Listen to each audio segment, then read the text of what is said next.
información, música, formación y la alegría de anunciar el Evangelio y mucho más en este su programa, Misioneros en Acción. ¡Bienvenidos!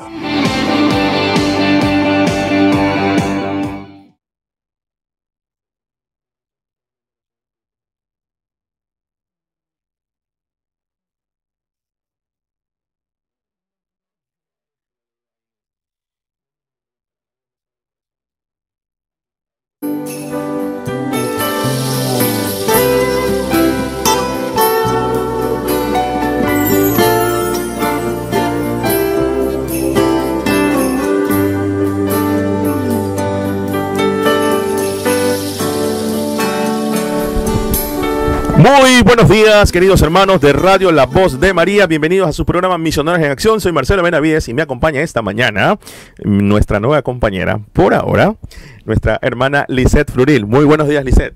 Hola, muy buenos días, Marcelo, padre, bienvenido. Muchas gracias por tenerme acá.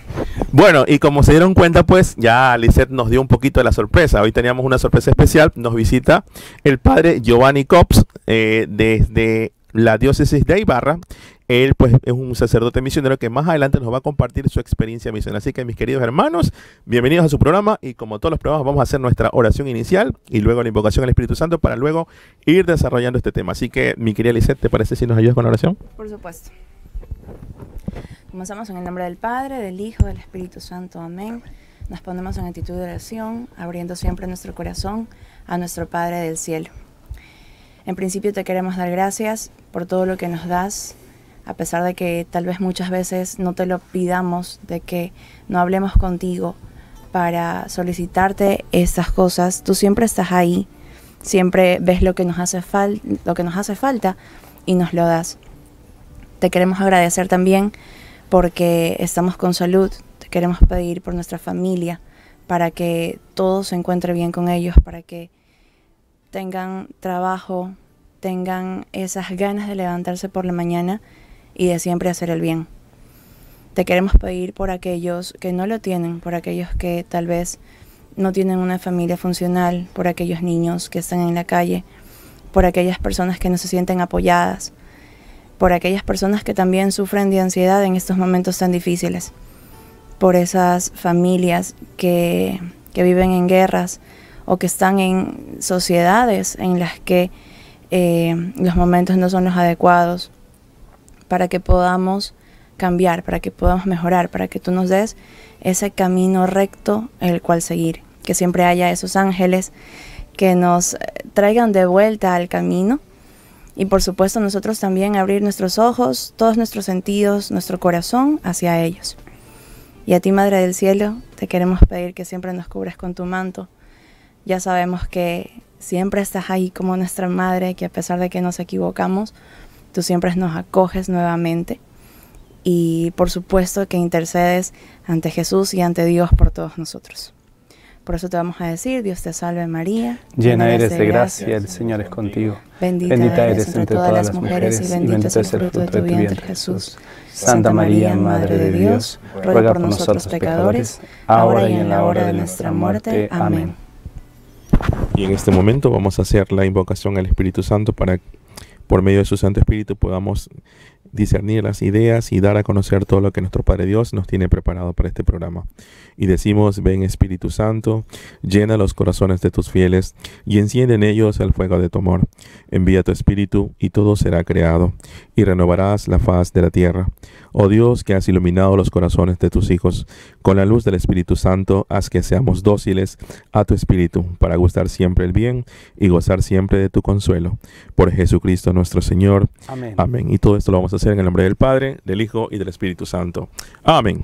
Muy bien, entonces, antes de pues darle paso a nuestro invitado especial esta mañana, a nuestros invitados, por si acaso, porque hoy tenemos dos, vamos a saludar a todos nuestros hermanos que de una u otra manera pues nos siguen ayudando y colaborando para que esta señal de evangelización pueda continuar al aire. Así que a todos nuestros hermanos, gracias por sus aportaciones, y a los que no, pues ahí está, los invitamos para que ustedes puedan hacer esa aportación especial y poder pues a seguir ayudando para que esta señal de evangelización continúe.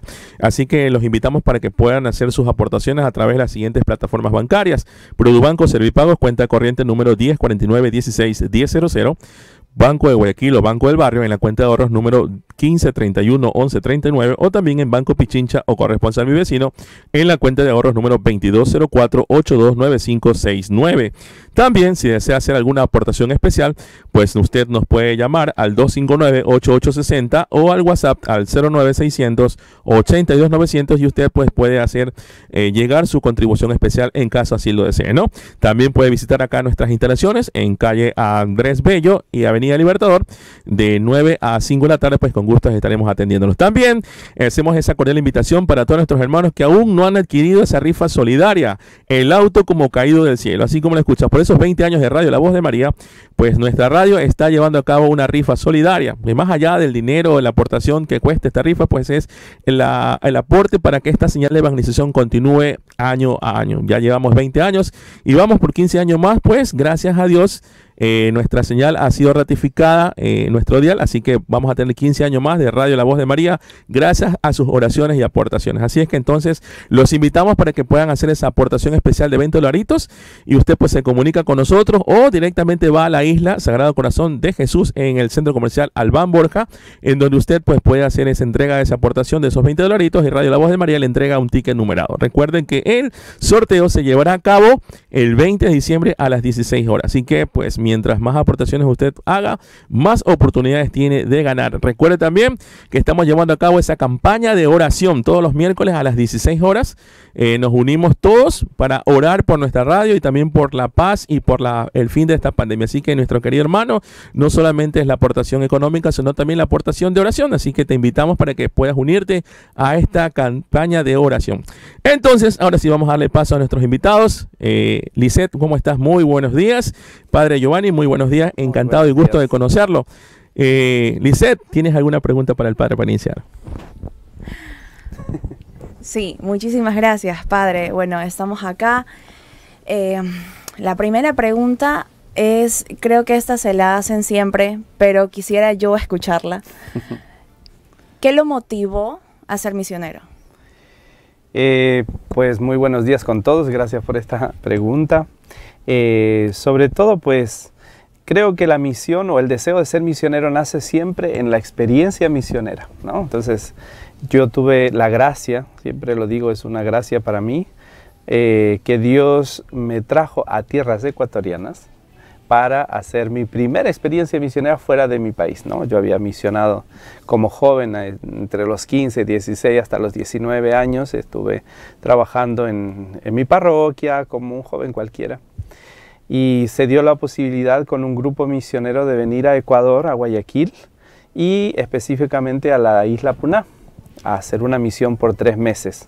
Yo estaba justo saliendo del bachillerato para entrar a la universidad y se me dio esta posibilidad, ¿no? Entonces cuando llegué a la isla Puná y empecé a conocer un poco la realidad, conocer a la gente, tengo amigos todavía de esa época en la isla Puná, para mí fue descubrir que la iglesia no se reducía a mi parroquia, no se reducía a mi país, sino que las fronteras eran muy grandes. Y ahí yo sentí el deseo de decir, bueno, si la iglesia es tan grande, ¿por qué no puedo yo entregarme a este tipo de tarea?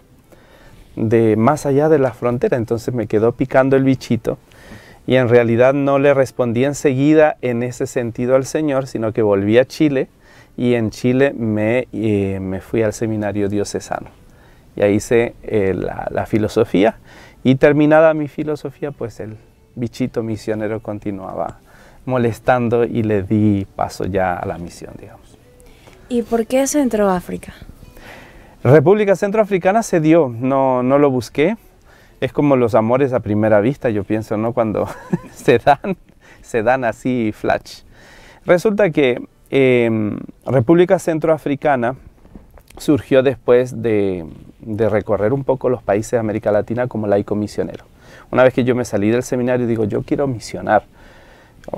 Terminé la filosofía, hago un break y empiezo a recorrer América Latina como misionero laico. Entonces estuve en Colombia, estuve nuevamente en Guayaquil en tiempos del Padre Agila, no sé si claro. Con él trabajamos muchísimo en la Tarazana, en otros lugares, haciendo la misión 2000.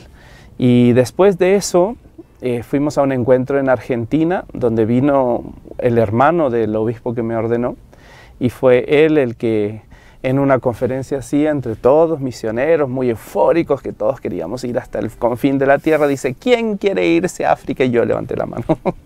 De la nada, impulso divino, así yo quiero. Claro, no era yo el único, éramos más o menos unos 50 que levantamos la mano. Luego dijo, no, pero ¿cuántos? en serio. Éramos más o menos 150. Entonces, unos 50 levantamos la mano, es que sí, queremos ir a África. Y él dijo, no, pues yo estoy preguntando seriamente, no es un juego. Y de los 50, pues 5 levantamos la mano. Y de los 5, el sacerdote que organizaba ese encuentro se acercó a mí y me dice, mira, el obispo hermano del señor que está dando la charla necesita sacerdotes y tú eres seminarista. Y necesitas sacerdotes en África. ¿Estarías dispuesto a irte a África para ordenarte allá?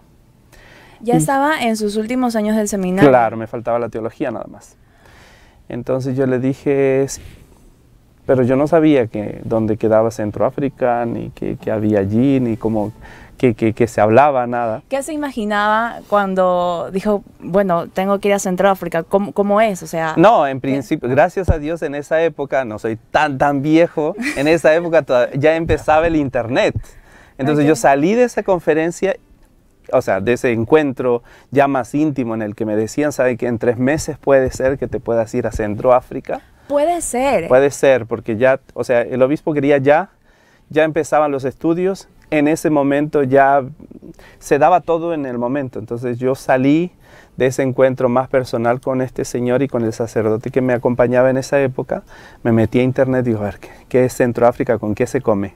Y empiezo a ver allí, bueno, qué lengua hablaban, cuál era su situación. Y con el corazón ya un poco más preocupado por haber dicho sí a algo que no entendía mucho, pues ya se dieron las cosas y viajé. Llegué a Centroáfrica sin conocer francés, sin conocer el sango, a ponerme... ¿Qué es el sango? Es la lengua nacional. Yo ya pensaba que era comida. No es el sango de aquí del Ecuador. Usted me conoce, don Marcelo. Así fue como surgió. O sea, fue de las cosas que uno no se espera, pero que aparecen y que uno se da cuenta que es de Dios, porque si no fuera de Dios no se dieran las cosas de una manera tan natural. Y así fue. ¡Wow! Me sorprende mucho porque, claro, es algo que tal vez, sí, fue tal vez un impulso divino de decir, bueno, sí, quiero ir, tal vez no sé a dónde me voy a meter, pero igual quiero ir. Y estos tal vez fueron, no le digamos problemas, pero pueden ser inconvenientes al momento de uno querer ayudar, ¿no? Porque, claro, me voy a este país, a este continente totalmente diferente. No conozco el francés, tampoco conozco la lengua nativa sango.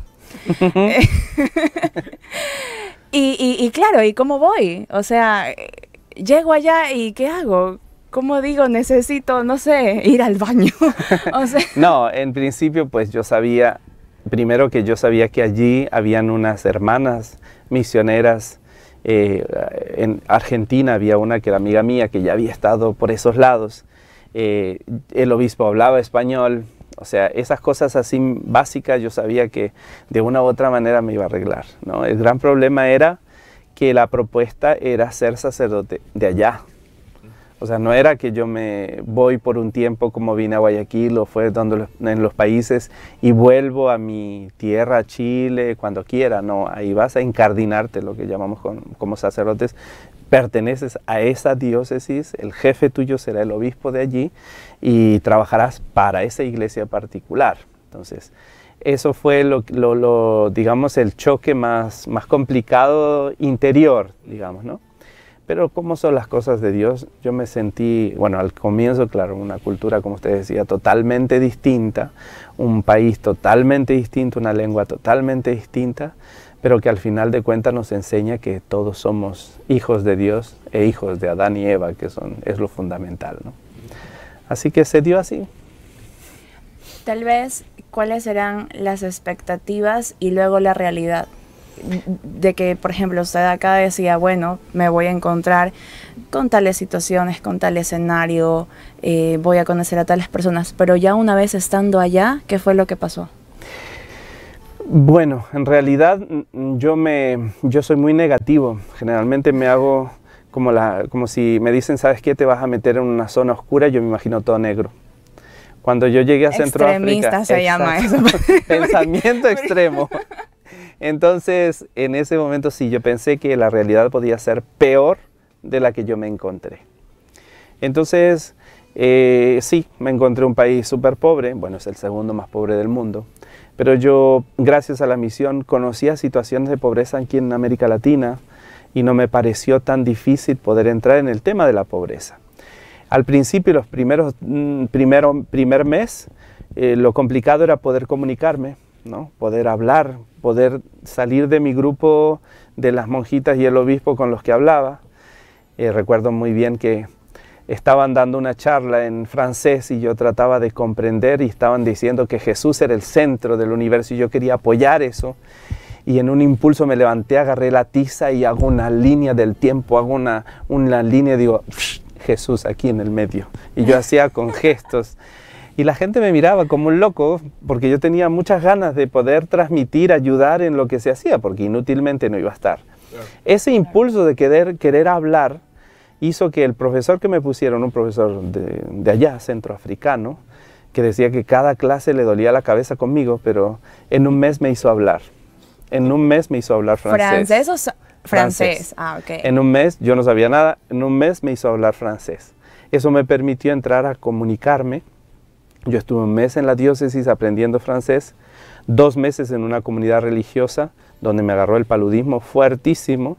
Me recuperé de ese paludismo y al tercer mes estaba en el seminario ya rindiendo exámenes y terminando la teología con 150 seminaristas, todos negritos, yo era el único blanco en medio. Así fue. Padre, Sin palabras. No, sin palabras, porque claro, o sea, uno va de misión allá, va a ayudar y ahora que me dice que le dio paludismo, bueno, ahora usted necesitó ayuda. Claro. O sea, gracias a Dios yo tenía gente muy corajuda, que no sé si se dice por aquí, ¿no? Muy fuerte. Recuerdo que las religiosas que estaban allí, les digo, yo me siento mal, me tomaron la temperatura, tenía 40, me hice paludismo. Entonces me traen los medicamentos, sí, es paludismo, tranquilo, vas a temblar, te va a dar no sé qué, vas a tener náuseas, vas a vomitar, vas a tener todo, pero no te vas a morir porque tienes el medicamento. Entonces tienes que tomarte 7 tabletas de esta, 3 de esta otra y no sé cuántas, a tales horas y horas. Y sí, me sentí morir. El primer paludismo es el bautismo, como se dice en Centroáfrica. O sea, ¿tuvo más de uno? Sí, muchísimo. No tengo cuenta de cuántos tuve. Porque después ya es como una gripe nomás, ¿no? Ya el cuerpo ya tal vez se acostumbra o adquiere esos. Sí. Lo que toma los anticuerpos y entonces el paludismo lo tienes ya endémico, o sea, creo que ya se me salió, me imagino, del hígado los últimos parásitos que me quedaban, pero en principio es endémico allí. Wow, padre, ¿y qué significa ser cristiano allá en Centroáfrica? Porque es totalmente diferente, creería yo. Significa ser muy valiente, porque para ser cristiano en Centroáfrica uno tiene que estar enfrentado a la vida y a la muerte constantemente. Pasé 5 años de mi vida en guerra, ¿no? En afrontamientos entre grupos musulmanes y no musulmanes, y allí había que testimoniar la fe con nuestra vida sin miedo. Entonces, ¿cuántas divisiones hay allá? ¿En cuanto a qué? Por ejemplo, me nombró ahora musulmanes. ¿En religión? Sí. Bueno, Centroáfrica es mayoritariamente animista.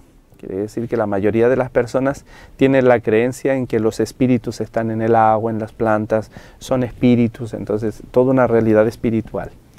Luego hay un porcentaje de un 25%, creo, que son protestantes. Los primeros que llegaron a evangelizar Centroáfrica fueron protestantes.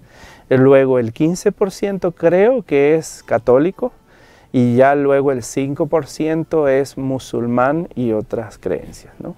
Entonces, es más o menos es el porcentaje de religiones allí. ¿Y cómo usted, ya siendo párroco de allá, verdad? ¿Cómo usted podía animar a sus feligreses? O sea, en medio de estas guerras que usted dice, en medio de todo lo que estaba pasando a su alrededor, Y bueno, usted también, o sea, cómo usted tenía tal vez ese coraje todos los días y lo transmitía a su gente, a su pueblo. Bueno, en primer lugar, cuando yo terminé el seminario, el obispo, Monseñor Juan José Aguirre, obispo de Bangasú, fue al seminario a mostrarme dónde me tocaba a mí trabajar como sacerdote. Ya estaba por ordenarme, me invitó a cenar y me dice, mira, abrió el mapa, él siempre andaba con un mapa de Centroáfrica, mira, aquí está Bangasú, aquí está este cuadrito, esta frontera con el Congo, aquí está Bema, eso será una nueva parroquia donde tú serás párroco. Entonces, tienes que ir allí a construir una escuela, un colegio, un hospital y la parroquia más la casa del párroco. Esas 5 cosas, antes que yo te libere para que tú vayas a misionar donde se te dé la gana, pero me dejas eso construido allí y ya después hablamos. Así fue. De una todo. Todo. Y yo, esas noticias se las tienen que dar con una comidita. Claro, porque si pero no, la comida a mí me quedó acá cuando yo empezaba a escuchar eso. Y bueno, él me dice, y yo le digo, bueno, listo, ¿dónde está la plata para construir toda esa cosa? Me dice, no hay nada. Me dice, y bueno, construiremos con máquinas, algún camión, alguna cosa llevaremos con material de aquí. No, dice, no hay nada, tienes que ir allí con la gente sacar la piedra, con la gente sacar la arena necesaria, con la gente hacer los ladrillos, quemarlos, hacer los hornos y toda la cosa. Y pasaron 5 años de mi vida construyendo, trabajando con la gente, y en 5 años construimos los 5 proyectos, ¿no? Me tocó ser el primer rector del colegio y el primer cuasi párroco, porque todavía no era consagrada la iglesia como parroquia. Y pasé esos años bellísimos, trabajando mancomunadamente con protestantes, con musulmanes que me ayudaban a construir la iglesia, que me traían ladrillos, que me regalaban piedras, que hacían todo de una manera muy mancomunada, muy bonita. La verdad que una experiencia maravillosa en la que yo me sentía el supercura, porque lograba cosas, llegaba gente, me llamaban de acá, donde no sé, en Chile me decían, oye, ¿sabes qué? Queremos colaborar con un niño para que estudie, queremos pagarte un profesor para que pueda ir a la escuela, en fin, una labor en la que yo me sentía súper bien, pero después vino la guerra y todo se... ¿Cómo fue esa experiencia? Eso fue muy terrible, para mí fue la experiencia existencial más dura que me tocó vivir, ¿no? El hecho de estar en medio de un afrontamiento entre grupos, gracias a Dios, no era la población civil, pero sí estos grupos radicales, ¿no? Sangrientos, sanguinarios, tanto musulmanes como no musulmanes, se llaman cristianos pero no lo son. ¿Las personas de allá lo entendían? O sea, ¿entendían el motivo de esto? Entendían que era una manipulación política con unos atisbos religiosos, porque el gran problema en Centroáfrica no es la comida, comida, ya ven que no me hacía falta la comida, pero no es el problema de la comida, sino la falta de educación, la falta de poder entender, de comprender. Entonces se manipula muy fácilmente a la juventud, y entonces era una manipulación política con atisbos religiosos, tanto musulmanes como no musulmanes, que se afrontaban. Pero la gente en sí no, porque siempre vivieron en paz, siempre vivimos en paz, ¿no? Y entonces estar en medio de esa guerra fue lo más duro para mí.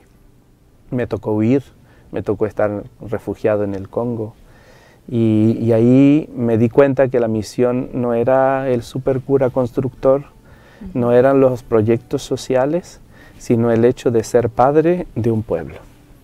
Y ahí descubrí qué significaba ser padre. A uno lo llaman padre, cómo le va, cómo está, pero el decir padre para mí significa un montón de cosas, porque significa que el otro es mi hijo y yo soy su padre, que la relación es súper, súper profunda, ¿no? Eso lo descubrí allí. Creo que no, si hay algún curita que me escuche, no crea que tiene que ir al África para comprender que es padre, ¿no? Sino que es necesario que uno descubra la belleza de esa vocación, ¿no? Así fue. Claro, justamente ahora que usted lo relaciona y lleva a mi siguiente pregunta, ¿cómo nosotros tal vez nos podemos explicar esa alegría en medio de tanto sufrimiento? Porque acá, bueno, al menos en Ecuador, que por lo general no es que hayan guerras o hayan cosas así tan impresionantes, tan importantes como lo hay en estos continentes, nos sentimos en un vaso de agua, o sea, nos ahogamos en un vaso de agua. Sí. Estamos como que, Dios mío, esto es el fin del mundo, esto es tal cosa, pero no entendemos de que hay cosas mucho peores. Claro. Y, por ejemplo, yéndonos ya a la parte civil, por decir así, tenemos jóvenes, tenemos niños que les pasa lo mismo en su vida personal, que se ahogan en un vaso de agua, pero gracias a Dios y cuando se puede, siempre se encuentra esa persona, ¿no? Que por lo general puede ser parte de tu familia o amigos muy cercanos que dicen, ok, no va a pasar nada. Justamente hace poco estaba conversando con un grupo de jóvenes que tengo y les digo, mírense ahora, o sea, ¿cuántas veces ustedes pensaron, me voy a morir con esto que me pasó? Dios mío, el mundo se me vino abajo, y ahorita están como si nada, o sea, claro, fue una experiencia más. Pero no han sido situaciones tan importantes. ¿Cómo hacen allá las personas para vivir la alegría del Evangelio con todo eso que pasa? Yo pienso que es relativizar ciertas cosas, ¿no?, que a uno le parecen terribles. Por ejemplo, se vive entre la vida y la muerte. Yo me recuerdo muy bien el hecho de que algunas personas, por ejemplo, bueno, tienen muchos hijos, las mujeres. La esperanza de vida es 40 años, ¿no? Y entonces las mujeres a los 14, 15 años empiezan a tener hijos uno detrás de otros. Y de los 10, 5 se le mueren, ¿no? Entonces, la muerte por enfermedades, por malnutrición, por falta de medicamentos, por eso, ¿no? Y bueno, para que se te muere un niño pequeñito aquí en América Latina, pues es terrible. Claro. O sea, ¿cómo lo vives? Y allá para ellos es mucho más normal. O sea, que sobreviva es más bien.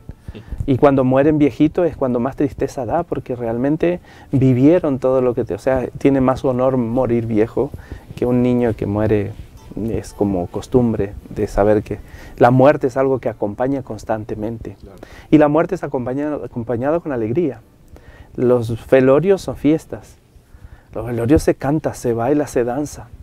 Porque se tiene la esperanza de la vida eterna muy clavada en la cultura, ¿no? Porque se vive muy cerca la muerte, entonces la muerte nos acompaña siempre. No le tenemos que tener miedo. Y me acuerdo cuando se quemaron las casas del pueblo y yo iba pasando en el camión volviendo a la diócesis. Yo salía a los pueblos, la gente salía de la selva, me saludaba y yo les decía, voy a Chile, en ese tiempo iba para un viaje a Chile, voy a buscar recursos para poder ayudarles a construir sus casas, miren cómo han quedado. Y dice, no pasa nada. Ellos me decían, no pasa nada, después lo construimos, dice, lo importante es que tú vuelvas, tú tienes que volver. Lo mismo, cuando yo estaba en el Congo y ellos estaban matando del otro lado, apenas las poquitas pertenencias que la gente llevó, claro, asustados, con miedo y con todo lo demás, pero la vida empezaba, prendían una radio, iban a buscar las hojas, empezaban a armar una casita, una carpita donde se iban a quedar mientras se mataban los demás. Entonces se va viendo como mucho más natural ciertas cosas que uno dice, wow. Y uno también aprende a relativizar ciertas cosas, ¿no? Y a vivir la sencillez de la vida, que al final de cuentas nos complicamos con un montón de otras cosas. Así es, bueno, prácticamente se acostumbraron a ese tipo de vida, claro, a esa forma de vida. Bueno, estamos próximos al mes de octubre, mes del DOMUN, mes misionero, y este año el lema es no podemos dejar de hablar de lo que hemos visto y oído. Y queremos aprovechar su visita, su experiencia, todo lo que usted nos trae acá y nos está comentando. ¿Cómo avivar para que esas personas que nos están viendo, que nos están escuchando, ¿verdad? Tomen un poquito más de conciencia misionera y que sepan que lo que nosotros estamos haciendo acá llega a esos lugares de misión donde realmente, como usted lo acaba de decir, hay la necesidad, hay la angustia y la esperanza, así como ese pueblo que le dijeron a usted tiene que volver. Bueno, acá del otro lado del occidente están las personas que vamos a hacer esa contribución, pero que muchos a lo mejor en nuestra mente nos llega el sobre, como decía el otro día Carlita, nos dan el sobre y el sobre resulta ser que se queda ahí vacío, se lo olvidamos y todo, ¿verdad? Entonces, ¿cómo explicarle o cómo hacerles tomar conciencia a esas personas que nos ven, que nos están escuchando, de que esa ayuda misionera que usted va a dar en ese día del DOMUN si llega y es efectiva? Claro, lo que pasa es que muchas veces es lo que pasa con estas campañas del Dómuno o de campañas de recolección de dinero, que no conocemos los rostros, no vemos rostros, pero nosotros sí tenemos rostros, ¿no? Guayaquil tiene rostros misioneros, el padre Pedro Comboniano, que está en el Congo, tienen religiosas, Ecuador ha dado misioneros. Entonces, bueno, me tienen a mí para que me pregunte a ver si realmente, oye, la plata que yo di, ¿llegó o no llegó? O sea, pues extravió por ahí, porque llegó. O sea, la diócesis de Bangasú, para que poder sostener a sus 25 sacerdotes en la diócesis, necesita el apoyo de Obras Misionales Pontificias. Es el dinero que llega para que nosotros recibamos $100 por mes. Esos $100 lo tenemos para vivir nosotros en nuestra parroquia, porque la colecta de la gente no es en dinero, sino en especies. Te dan un pollito, te dan un pescado, te dan eso. Para comer no nos hace falta, pero hay que echarle gasolina al carro. Hay que mantener, no sé, comprarse un panel solar, tener una batería para poder cargar el teléfono, para poder comunicarnos, ¿no? Comprar tizas, comprar materiales para trabajar, en fin, esas cosas. Hostias, vino, las cosas litúrgicas que aquí son, bueno, voy ahí a la tienda y la compro, pues allá no hay que traerlas de Europa. Entonces se necesita para eso, para educar a un seminarista, que aunque viven pobremente en el seminario, viven realmente, yo me tocó estar allí, bajé de peso, varios años y ver cómo se las ingenian para que los seminaristas estudien, ¿no? Entonces, ahí llega el dinero y lo necesitan los misioneros. Entonces, el ver la cara, escuchar el testimonio, ver la situación, sirve justamente para que la persona diga, ya, yo voy a dar porque sí escuché que esto pasa y esto lo necesitan. Nuestras campañas tienen que tener rostro, ¿no? Y nosotros también tenemos que desmitificar muchas cosas. Muchas caricaturas, muchas ideas, que el Vaticano está lleno de oro, ¿por qué no sacan de ahí? Vayan a ver dónde está el oro, ese bendito oro que tiene, porque si tuviera yo mismo voy a buscar para llevarme un poco. O sea, saquémonos los mitos y aprendamos de ver toda la acción que la Iglesia hace, que es muchísima, ¿no? Así es, entonces, bueno, ahí está nuestra semblanza del padre Giovanni, que nos está dando a conocer toda su experiencia, cómo originó el caminar misionero. Estamos conociendo de que él pues se ordenó allá, terminó sus estudios seminarios allá. Prácticamente hablemos de que la pregunta era, ¿usted es de allá, de Chile, es de acá de Ecuador? Porque, a ver, obviamente misionero del mundo, ¿no? Como dice Lisette, es porque usted se ordenó allá en Bangasú, en Centro África, ¿verdad? Entonces, quizás muchos de los sacerdotes tienen un lugar de origen, su lugar natal, etcétera, ¿verdad? Pero usted es algo diferente. Es decir, su vida empezó misionera desde siempre, desde afuera, porque ni siquiera fue como que profeta en su propia tierra, sino que llegó a Ecuador, a la isla Puná, y por una experiencia misionera, la curiosidad, la inquietud, y así fue inculcándose. Ahora, en la actualidad, se encuentra en Ecuador. ¿En qué parte de Ecuador, padre? Me encuentro en Ibarra. Estoy aquí en Ecuador, mi cuerpo es chileno, mi sangre es chilena, porque si no, si me ve algún chileno por ahí se va a enojar, que dice de que este chileno dice que no es chileno. No, sí, pero mi corazón es africano, lo tengo que reconocer. África me marcó, me cambió la vida, me hizo uno de ellos, y por lo tanto no puedo dejar de vivir y de vibrar por el África, ¿no? Entonces estoy aquí prestado en Ecuador, pero también Ecuador ha ganado su corazoncito desde antes, es mi primer amor, es la primera vocación, en fin, pero África me marcó muchísimo, ¿no? Entonces estoy en la diócesis de Ibarra, soy el director de obras misionales allí, y luego pues estoy, como decías tú, con el corazón para el mundo. Cuando decimos que somos católicos, somos universales. Yo no sé si el Señor me permitirá volver a África, se lo pido siempre, vamos a ver si Él quiere, pero Él a veces quiere otras cosas. Sé que no va a ser lo mismo que cuando tenía 20 y tantos años y llegué a Centroáfrica con todo el empuje. Hoy tengo que pensar un poquito más, hay que ir de otra manera, hay que ser más efectivo, en fin, ¿no? Pero el corazón sigue latiendo, mi corazón es negro como el África, no por los pecados. Ok. Lisette, ¿quieres hacer alguna pregunta al padre? Sí. Justo iba a preguntar si es que teníamos tiempo todavía. Para seguir hablando un poquito de África, porque como usted decía, hay que poner rostros, ¿no? Y también hay que contar las experiencias que se viven para que otras personas sepan de que, bueno, no es un invento, sino que pasaron. Mi pregunta es, ¿tuvo alguna experiencia de allá donde usted aprendió algo especial o vivió algún milagro? Muchísimos. Ay, cuénteme, el que usted quiera. Muchísimo. La vida es un milagro. La gracia es un milagro. Un sacramento es un milagro. Entonces, la experiencia más humana que yo la viví de una manera pero muy profunda fue en el momento mismo de la guerra, ¿no? Cuando me tocó huir, salir de Centroáfrica e irme al Congo para refugiarme a causa de la guerra. Después de haber hecho todos estos proyectos y sentir que todo se caía, yo sentí que también mi vocación se iba al piso. Yo sentía que no tenía sentido el estar allí, ¿no? Y cuando me encontré con ese abrazo de esta mujer negra que me decía padre, yo redescubrí mi vocación verdadera, ¿no? Ahí. Pero no solamente eso, sino que en ese mismo momento hubo el milagro del WhatsApp. Yo le llamo el milagro del WhatsApp, porque me cayó una llamada del WhatsApp justo en el momento en el que yo decía, ¿para qué estoy haciendo acá? ¿Por qué no viene un avión de esas de la película y me agarra y me lleva a Chile de nuevo, ¿no?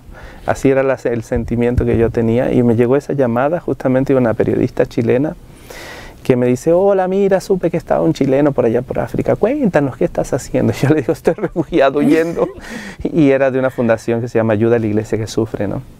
Entonces me escuchó y en ese momento me dice, padre, en este momento nos ponemos a orar por ti, vamos a estar orando por ti. Y eso de sentir que otra persona a miles de kilómetros está orando por ti, yo me sentí inmerso en lo que es la iglesia. Es decir, no estoy solo. Bueno, ese mensaje no quedó allí porque llegó hasta los oídos del Papa. Por esta fundación llegó a Alemania y de Alemania pasó a Roma. Dígame que el Papa lo llamó. No, no me llamó el Papa. ¿Un WhatsApp? No, tampoco. ¿Algo?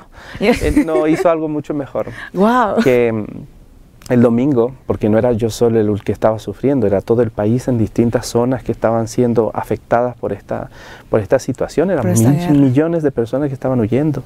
Entonces, el Papa, el viernes yo estaba refugiado, el Papa el domingo estaba diciendo, oramos por nuestros hermanos en Centroáfrica que están viviendo tal y tal cosa. Y a los días el Papa dice, un jubileo extraordinario. Él dice un jubileo extraordinario y se llama de la misericordia y anuncia que va a abrir la primera puerta del jubileo, la primera que se abre fuera del Vaticano, en la capital, en Bangui.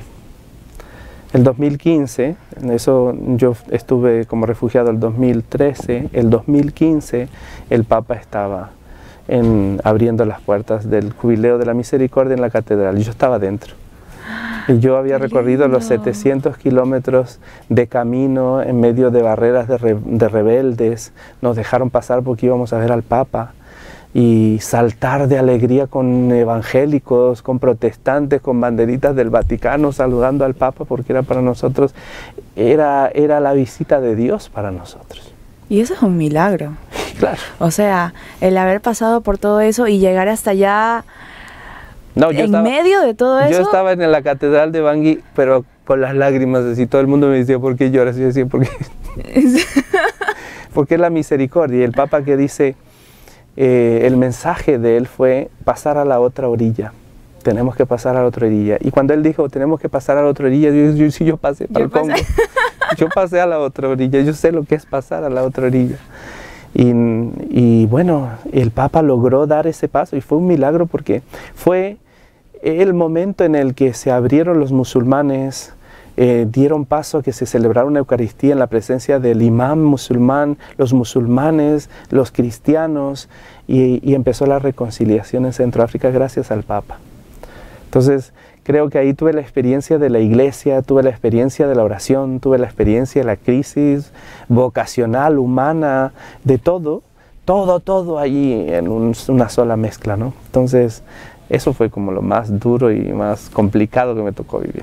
Pero también lo más alegre. Exacto. Porque las lágrimas pudieron sí haber sido de tal vez recordar todo eso que se vivió, pero también de la emoción de que se iba a llegar a esa meta, ¿no? Claro. De que esto iba a pasar y de que se puede estar mejor. Claro que sí. Y ahora, gracias a Dios, está mucho mejor el país.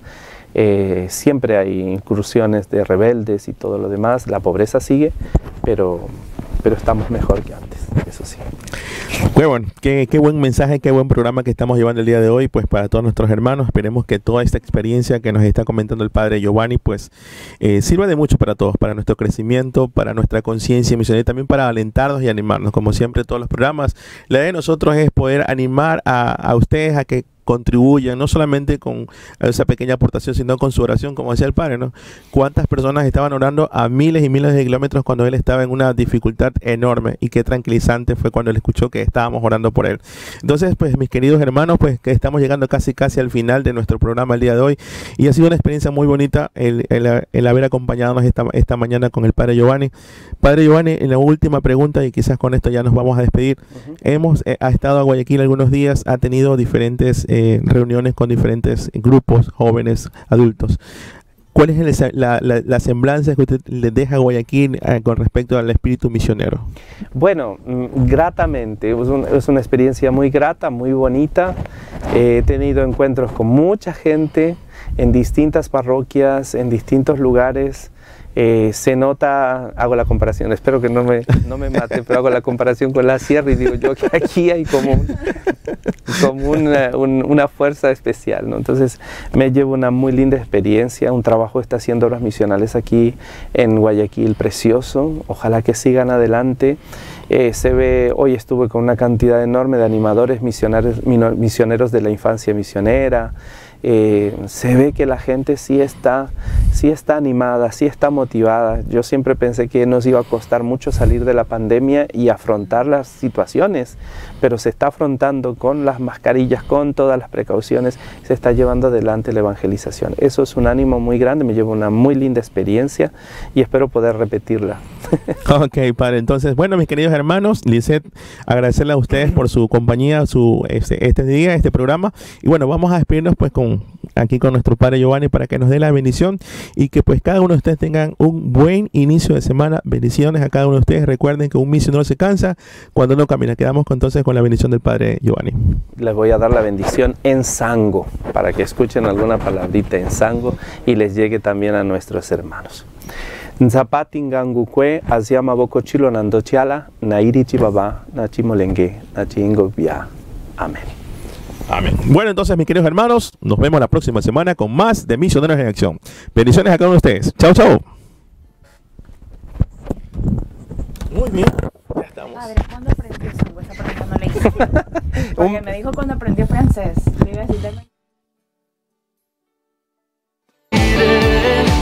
Esto fue su programa Misioneros en Acción. Los invitamos a continuar en nuestra sintonía el próximo domingo a las 9 de la mañana por su dial, La Voz de María 88.1 y su programa Misioneros en Acción. Ahora ve